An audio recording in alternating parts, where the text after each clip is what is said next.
Hello class, my name is Juan Gonzalez, and for post-exploitation I will be using the Metasploit framework, and within it I will be using a little function that is found within the interpreter functionality that we often use for remote shells once we get access to a system. So we know that XP is vulnerable to many different attacks, and we know of a known exploit that works 100% of the time, which is this one right here. So I've already gotten the information from the mmap scan, IP addresses and services and everything. So we're gonna go ahead and use this exploit. Set the RF host 134 and the port it's 445. So go ahead and show options.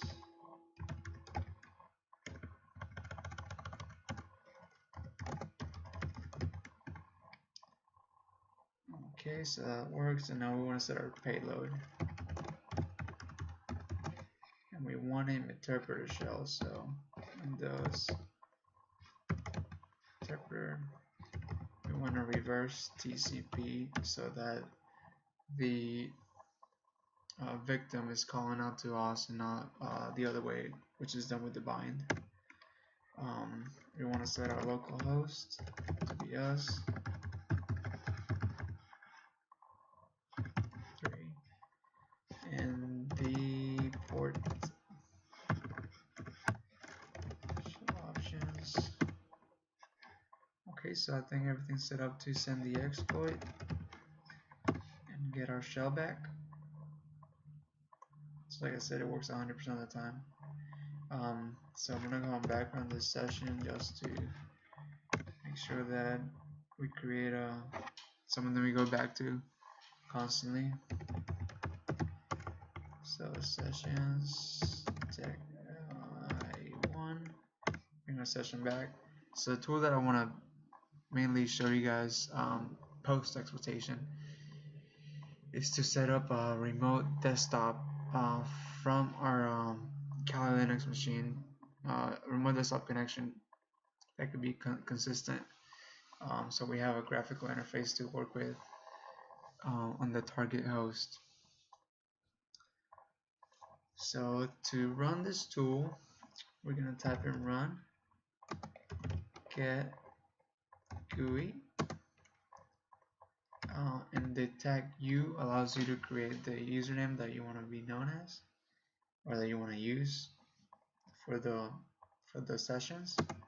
So let's say username was friend, to not be so suspicious, and you can set your own password with tag P. And let's go set the password as pass.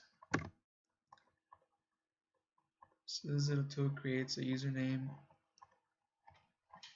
and password for you to be able to use the remote desktop. And then obviously we want to go here to the other command line,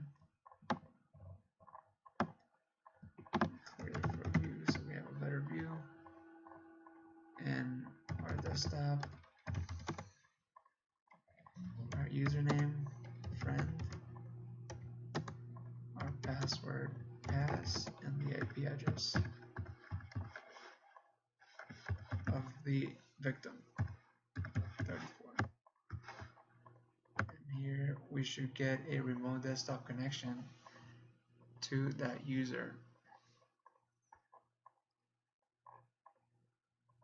Should be a second to load. We have to be very careful using RDP just in case if there is another user logged on, it's going to ask us if we want to kick them off, and if we do kick them off, then obviously they're going to know that there's something going on, that somebody has attacked their system. So I'll show you. This is the .134.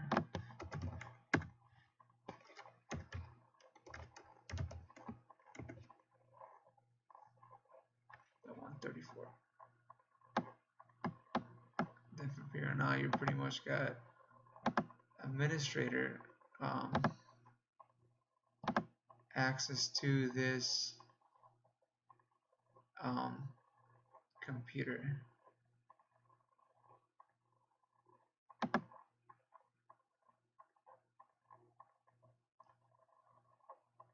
Like we always say, this is almost like having direct access to being sitting on the person's desk where they work, and being able to run everything that they would use on a daily basis. So, and then with this account creator, we have a constant connection. Whenever we want, create it, close it, bring it back up as many times as you want. Oop, we got it right there. There you go. And at some point, maybe another more knowledgeable administrator might look into that computer and see that a user that was not created by the network administrators or the domain controllers, it's located in that computer. If they do some sort of group policy update or anything, they'll notice that. But with the interpreter shell, you have the opportunity to keep going back and creating it. And if you want to clean your tracks, the command that we want to run is execute h f command.exe tag a c net user hacker delete quotation marks. So this pretty much cleared out any traces of remote desktop that could have stayed if you didn't run that. You were able to create the interpreter session using the known exploit, and at the same time using interpreter tools, you're able to create a remote desktop session that you could always keep going back to, and use it as you please as a graphical interface if you don't want to run through that command. Well, that's all I have for the post exploitation.